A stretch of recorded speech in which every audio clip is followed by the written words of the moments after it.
Spring 1598.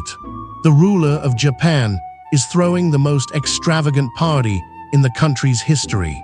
1,300 guests, a mountain covered in cherry blossoms, gold everywhere. The host was born a peasant. No name, no family, no coins. Within one lifetime, he climbed from carrying a warlord's sandals to commanding every samurai in Japan. And on his deathbed, months later, he will whisper the strangest summary of it all. My life was a dream inside a dream. This is the story of Toyotomi Hideyoshi, the greatest social climb in Japanese history, and the price he paid at the top. He was born in 1537 in a farming village called Nakamura in Oweri province. His father was a peasant foot soldier who died when the boy was 7. In this world, your birth was your destiny. A peasant's son would die a peasant. There was no ladder to climb, the classes were sealed. Or so everyone believed. At 18, he talked his way into the service of a rising local warlord, Oda Nobunaga. His first job could not have been lower, carrying his master's sandals. Here is the famous story. On freezing mornings, he warmed Nobunaga's sandals inside his own shirt, against his skin. A small, almost invisible act. But Nobunaga noticed. That was Hideyoshi's first discovery. There is no such thing as a small job, only small imagination. Every task was an audition. Promotion followed promotion, and then came the legend. Nobunaga needed a fort at Tsunemata, deep in enemy territory. Every commander who tried had failed. Hideyoshi prefabricated the walls upstream, floated them down the river, and raised a fortress in a single night, as the story goes. True or exaggerated, the method was real. Prepare everything in advance, then move faster than the enemy believes possible. The peasant was now a commander. As a general, Hideyoshi revealed his signature.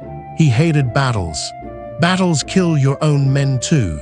At Takamatsu Castle, instead of attacking, he built a 3-kilometer dike and redirected a river, turning the castle into an island in a man-made lake. The garrison surrendered without a massacre. Sieges of gold, sieges of water, sieges of patience. His enemies ran out of options before his soldiers ran out of luck.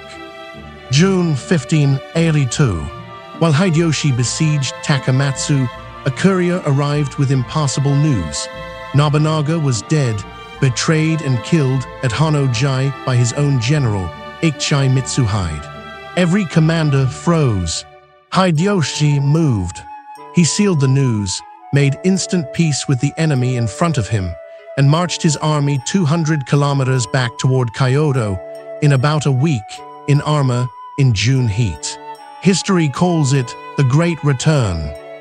13 days after the betrayal, Hideyoshi crushed Mitsuhide at the Battle of Yamazaki. Think about what that speed means. It wasn't luck. He had couriers, roads, rice depots, and money prepared along that route years in advance. When the once-in-a-lifetime opening appeared, he was the only man in Japan who could take it. Chance favors the prepared and punishes everyone else. From there, the peasant simply outplayed every aristocrat in Japan. He built Osaka Castle, bigger than anything Nobunaga ever raised. Enemies he could not crush, he bought, flattered, adopted, or married into his family. In 1590, the last great clan submitted, and for the first time in over a century, Japan had one ruler. The boy who carried sandals now carried the country. Then he did something more impressive than winning.